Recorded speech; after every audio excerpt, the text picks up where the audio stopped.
વડોદરામાં પોલીસ અને પત્રકાર વચ્ચે ક્રિકેટ ટુર્નામેન્ટ યોજાયો। નાઇટ ક્રિકેટ ટુર્નામેન્ટમાં પત્રકાર ટીમની હાર થઈ છે।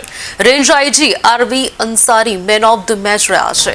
સામાજિક સમરસતા સમિતિ દ્વારા મેચનું આયોજન કરવામાં આવ્યું। એસઆરપી ક્રિકેટ ગ્રાઉન્ડ ખાતે ક્રિકેટ ટુર્નામેન્ટનું આયોજન કરવામાં આવ્યું હતું। કરવામાં આવ્યું છે। આ ટુર્નામેન્ટનો મુખ્ય હેતુ સમાજના અલગ અલગ તબક્કાના લોકોને જોડવાનો છે। એક રાષ્ટ્ર એક સંસ્કૃતિ અને એક રથ એનો ઉદ્દેશ્ય છે। બિલકુલ પત્રકાર અને પોલીસ મિત્રો એ સિક્કાની બે બાજુ છે।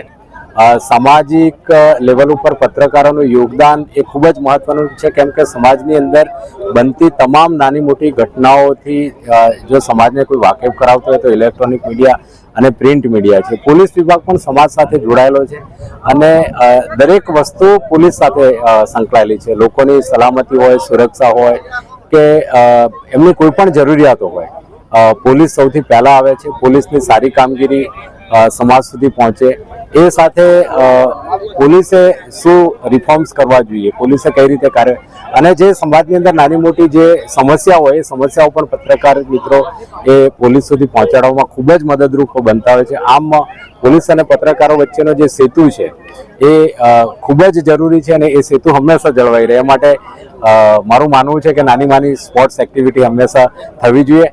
આનાથી મેં કહ્યું એમ ફિઝિકલ ફિટનેસ અને મેન્ટલ હેલ્થમાં ચોક્કસપણે સુધારો થશે અને એની અસર એ તમારી કામગીરી ઉપર ચોક્કસપણે દેખાશે।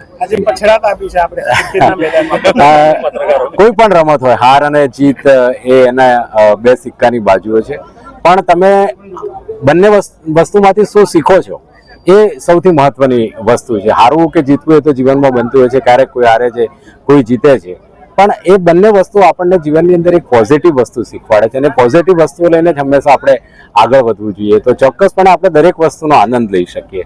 તો કોઈ પણ સમસ્યા આપણને જ્યારે ઘેરી વળે ત્યારે આપણે જો સ્પોર્ટ્સમેન હોઈએ તો જે આપણી અંદરની જે પોઝિટિવ ઉર્જા છે એ જ આપણને હિંમત આપે છે અને દરેક સમસ્યામાંથી બહાર નીકળવાનો રસ્તો આપે છે।